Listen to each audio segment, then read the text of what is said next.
అందరూ కూడా బాగుండాలనుకుంటున్నాము.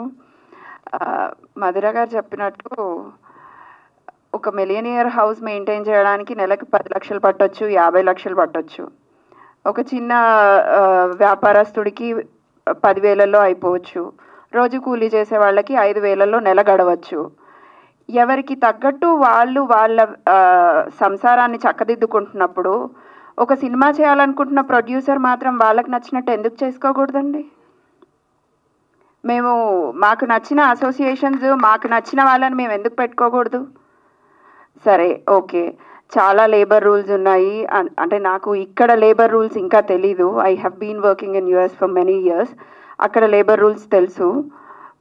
ఒకసారి ఇప్పుడు గవర్నమెంట్ ఒక వేతనం నిర్ణయించినప్పుడు టెక్నీషియన్కి మినిమం వేజెస్ తగ్గకుండా వెళ్తున్నప్పుడు పెంచాలి అన్నప్పుడు అది ప్రొడ్యూసర్ ఇష్టం.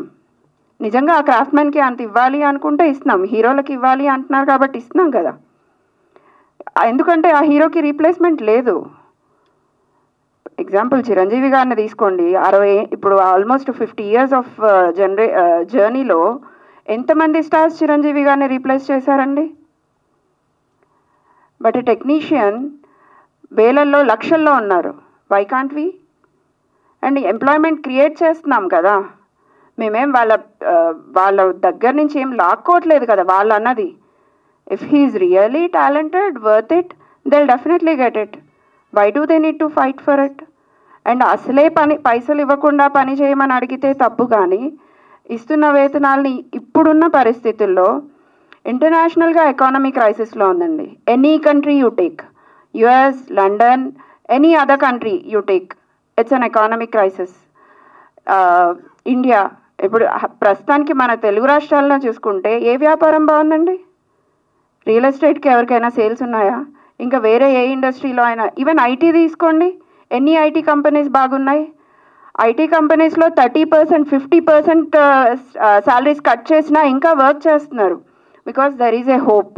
మళ్ళీ నెక్స్ట్ టైం బాగుపడితే, ఇండస్ట్రీ బాగుపడితే వాళ్ళకి మళ్ళీ శాలరీస్ పెరుగుతాయి, ప్రమోషన్స్ వస్తాయి అని. రియల్ ఎస్టేట్లో ఇప్పుడు ఉన్న రేట్ల కంటే 30% తక్కువకి వర్క్ చేస్తున్నారు, తక్కువకి సేల్ చేస్తున్నారు. ఎందుకండి? పరిస్థితులు బాగాలేనప్పుడు అందరూ దానికి అనుగుణంగా వెళ్ళిపోతేనే ఆ సంస్థలు, వ్యాపారాలు, సామాజికంగా అందరూ బాగుంటారు. ఇదేదీ లేకుండా ఒక్క producer last 2 yearsలో hundreds of crores income make చేసింది చూపించండి. Will show all the books. I'm ready to show my books. 100 crores, more than 10 crores profits చేసిన ప్రొడ్యూసర్ని ఒక్కరిని చూపించండి. బుక్స్, ఐటీకి చూపించే బుక్స్ అన్నీ చూపిస్తాం మేము. ప్రతి book I'm ready to show. ఏ ప్రొడ్యూసర్ లాస్ట్ 2 yearsలో ఆఫ్టర్ కోవిడ్ తర్వాత టన్స్ ఆఫ్ మనీ మేక్ చేశారు, హ్యాపీగా ఉన్నారు అన్న ఒక్క ప్రొడక్షన్ హౌస్ని చూపించండి. ఎవ్రీబడి అంత చదువుకొని వచ్చి ఇక్కడ వ్యాపారం చేయడానికి రాలేదండి. సినిమా అంటే ఇష్టం. సినిమా లేకపోతే రోజు గడవదు. సినిమా ఎంటర్టైన్మెంట్ లేకపోతే ఒక అరగంట గడవదు. అందుకని ఆ ఫీల్డ్ ఎంచుకొని ఇక్కడికి వచ్చినాం. కానీ ఇక్కడ ఎవ్వరూ సినిమాని వ్యాపారంగా చూస్తున్న వాళ్ళు లేరు. ఎందుకంటే ఇదే పైసలు వేరే దగ్గర పెడితే భూమి రేట్లు పెరగవా? భూమి అక్కడే ఉంటుంది. ఇంకో వ్యాపారంలో పెడితే ఎక్కడ పెట్టినా పెరుగుతాయి కదా. ప్రొడ్యూసర్కి ఏది సెక్యూరిటీ? హీరో వర్క్ చేశారు కాబట్టి హీరోకి రెమ్యూనరేషన్ వెళ్ళాలి, డైరెక్టర్ వర్క్ చేశారు కాబట్టి డైరెక్టర్కి రెమ్యూనరేషన్ వెళ్ళాలి. అదేవిధంగా ప్రొడ్యూసర్స్ వర్క్ చేస్తున్నారు కదా. ఎంతమంది ఇక్కడ ఉన్న వాళ్ళు రెమ్యూనరేషన్ తీసుకుంటున్నారు? Any producer you name it, చిన్న పెద్ద అనేవి ఎందుకు వస్తున్నాయో తెలియదు కానీ ఒక్క ప్రొడ్యూసర్ కూడా హ్యాపీగా లేరు. At least last couple of years. As a ప్రొడ్యూసర్గా కాదు, డిస్ట్రిబ్యూషన్ అండ్ ఎగ్జిబిషన్ వింగ్స్ కూడా చూస్తున్న ఒక ఫర్మ్గా చెప్తున్నా, ఒక్క డిస్ట్రిబ్యూటర్, ఒక్క ఎగ్జిబిటర్ కూడా through out the year business చేసి హ్యాపీగా ప్రాఫిట్స్లో ఉన్న వాళ్ళు లేరు. సొంత వ్యాపారాలు అమ్ముకొని, సొంత స్థలాలు అమ్ముకొని, సినిమా మీద, ఓన్లీ సినిమా మీద ఉన్న ఇష్టంతో ఇంకా ఇండస్ట్రీలో గడుపుతున్న వాళ్ళు 99%. మేబీ కొంతమంది అనొచ్చు ఎక్స్పీరియన్స్ లేదు కదా మీకు అన్నీ అలాగే కనిపిస్తాయి అని. అండ్ ఐ డోంట్ నో, నెగిటివ్గా కూడా మాట్లాడతారేమో, మీకేం తెలుసు, మీరు వచ్చి ఎన్ని సంవత్సరాలు అవుతుంది అని. కానీ కొంచెం చదువుకున్న వాళ్ళం కాబట్టి అర్థమవుతుందండి పరిస్థితులు చూస్తుంటే. చాలా అంటే చాలా దయనీయమైన పరిస్థితుల్లో ఉంది Telugu film industry. We have made movies like Baahubali, Pushpa 2 or Hanuman, anything. కాకపోతే ఇప్పుడున్న సిచ్యువేషన్లో ఏ ప్రొడ్యూసరు హ్యాపీగా లేరు. అది మా అందరికంటే ఎక్కువగా మా కార్మికులకు తెలుసు. ఈరోజు నాతో వర్క్ చేస్తున్న సినిమాలో ఎవ్రీ యూనియన్ మెంబర్స్కి తెలుసు మేము ఎంత స్ట్రగుల్ పడుతున్నామో సినిమా కంప్లీట్ చేయడానికి. ప్రతి ప్రొడ్యూసర్ వాళ్ళకి తెలుసు. వాళ్ళకన్నా ఒక స్కెడ్యూల్ అయిపోయేసరికి అమౌంట్స్ రిసీవ్ అవుతున్నాయి. ప్రొడ్యూసర్కి సినిమా అయిపోయి రిలీజ్ అయిన తర్వాత కూడా 90% ఆఫ్ ది అమౌంట్స్ రావట్లేదు. 90% ఆఫ్ పీపుల్కి అసలు అమౌంట్స్ రికవరీయే అవ్వట్లేదు. మేము మాట్లాడకూడదు, ఎందుకంటే మాట్లాడితే వాళ్ళ హీరో సినిమా వల్ల నష్టపోయామని అంటారు కొంతమంది. ఇంకా కొంతమంది వాళ్ళకి బిజినెస్ చేతగాక చేయలేదంటారు. ఇంకా కొంతమంది మీకేం తెలుసు అసలు అని మాట్లాడతారు. ఇంకా కొంతమంది మేబీ నేను అమ్మాయిని కదా నువ్వు నోరు మూసుకొని ఇంట్లో ఉంటే బెటర్ ఏమో అనేవి చాలా రకాలుగా వినబడతాయి. కాకపోతే ఇప్పుడు ఇండస్ట్రీ ఉన్న సిచ్యువేషన్స్లో రేట్ హైక్ చేసే పరిస్థితుల్లో ఏ ప్రొడ్యూసర్ లేరు. అది అందరికంటే ఎక్కువ మా కార్మికులు ఎవరైతే అసోసియేషన్స్ రిప్రజెంట్ చేస్తున్నారో వాళ్ళకి బాగా తెలుసు. అసోసియేషన్స్ వాళ్ళని మేమేం తప్పు పట్టట్లేదు, ఎవరికైనా వాళ్ళకి కావాల్సింది అడిగే హక్కు ఉంది. కాకపోతే ఇది రైట్ టైం కాదు. ప్రొడ్యూసర్స్ అందరము ఏకధాటిగా ఒకసారి ఎప్పుడైతే వాళ్ళకే తెలుస్తుంది కదా ఈ సంవత్సరంలో ఎన్ని హిట్ మూవీస్ వచ్చాయండి. సో ఇటువంటి పరిస్థితుల్లో మేము వాళ్ళని కాదు అనడానికి కూడా మా దగ్గర స్ట్రాంగ్ రీజన్స్ ఉన్నాయి కాబట్టే కదా చేయలేకపోతున్నాము. ఎప్పుడైతే సిచ్యువేషన్ సినిమా ఇండస్ట్రీ బాగుపడుతుందో డెఫినెట్గా we all there to accommodate their whatever they are asking. వాళ్ళకి ఎప్పుడు ఏది కావాలన్నా చూసుకుంటూనే వస్తున్నారు ప్రొడ్యూసర్స్ అందరూ.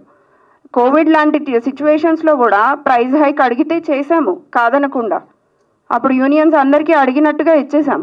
ఇప్పుడు ఇవ్వలేని పరిస్థితులు ఉన్నప్పుడు వాళ్ళు కూడా అర్థం చేసుకొని సపోర్ట్ చేయాల్సిన టైం ఇది.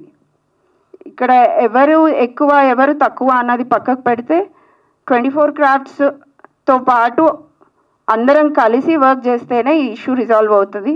ఐ డోంట్ నో ఎవ్రీబడి ప్రతి ఒక్కరూ అర్థం చేసుకొని దీన్ని ఎంత తొందరగా వీలైతే అంత తొందరగా రిజాల్వ్ చేస్తారని కోరుకుంటున్నాను. Thank you. బాగాలేదు, ఇండస్ట్రీ బాగాలేదు అంటే ముందుగా ఇక్కడ ఎఫెక్ట్ అవుతుంది ఎవరు అంటే ఒక కార్మికుడు. ప్రధాన కార్మికుడు ఎవరంటే ఒక ప్రొడ్యూసరే ప్రధాన కార్మికుడు. కార్మికుల్లో కల్లా ముందు మాకేమన్నా కష్టం వచ్చిందంటే వాళ్ళు ఎవరన్నా వచ్చి మా దగ్గరికి ఇదిగో మాకు ఈ కష్టం వచ్చిందని చెప్పుకుంటున్నారు, కానీ మేము వెళ్ళి ఎవరికి చెప్పుకోవాలో మాకు అగమ్యగోచరంగా ఉన్న పరిస్థితులు ఏర్పడ్డాయి. అంటే ఇప్పుడు చాలామంది ఇప్పుడు సినిమాలు చిన్న చిన్న సినిమాలు తీసి ఇట్లా ఈ సినిమా ఏం చేయాలి మాకు ఏదైనా హెల్ప్ చేయండి, మాకు ఏదైనా రిలీజ్ చేయండి అని కూడా మా దగ్గర తీసుకొస్తూ ఉంటారు.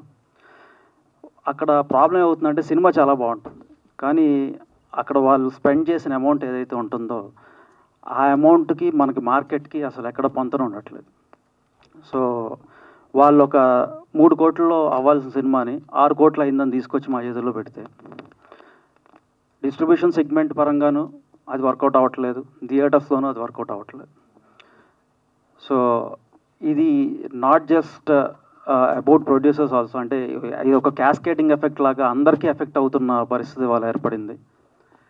ఇవాళ 1 కోటి రూపాయలు 2 కోట్లు అవ్వాల్సిన సినిమాలు 7-8 కోట్లు 12 కోట్లు 14 కోట్లకి వెళ్ళిపోతుందంటే ఆగట్లేదంటే మనం అర్థం చేసుకోవాల్సింది ప్రధానంగా ముందు మనం ఇలాంటి కాస్ట్ కంట్రోల్ చేసుకుంటూ వెళ్తేనే మనం ముందుకెళ్ళే పరిస్థితి ఉంది.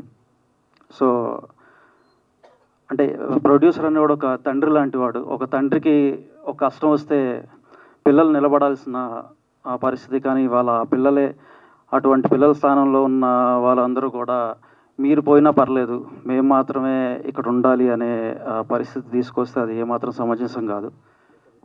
దీనికి మా సైడ్ నుంచి మేము ఏదైతే తెలియజేయాలనుకుంటున్నామో మేమందరం కూడా ఎంత ప్రయత్నం చేస్తున్నా విశ్వ ప్రయత్నాలు చేస్తున్నా కూడా వారు అర్థం చేసుకునే పరిస్థితి లేదు. మా విన్నపం ఏంటంటే మా షూస్లోకి వచ్చి మా ప్లేస్లోకి వచ్చి ఒకసారి మమ్మల్ని అర్థం చేసుకుంటే నిజంగా మేము పడుతున్న కష్టాలు ఏంటనేది మీకు అర్థమవుతాయని మేము చెప్తున్నాం. థ్యాంక్ యూ అండి.